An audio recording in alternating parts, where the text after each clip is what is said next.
Hi everyone, हा mini blog आहे माझा आजचा.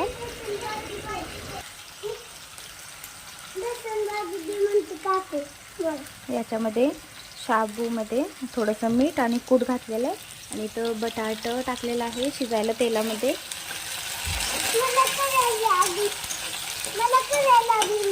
बटाटा लालसर झाला की याच्यामध्ये मी मीठ म्हणजे शाबू टाकणार आहे. हा शाबू मी मिठातच करणार आहे, मिठाचा हळा करायला लागलेले आहे जेणेकरून सासूबाईंना पण म्हणजे जर वगैरे आलेले आहे तापीमुळे, त्यामुळे मिठाचा करणार आहे आणि साई आणि परी पण खातील त्याच्यामुळे.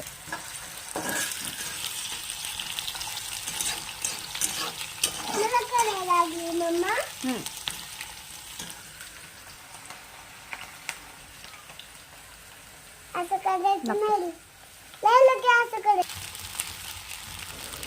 हा बघा वरती चिकन कट्ट्यावरती माझ्यापाशी चढून बसलेला आहे. हा काय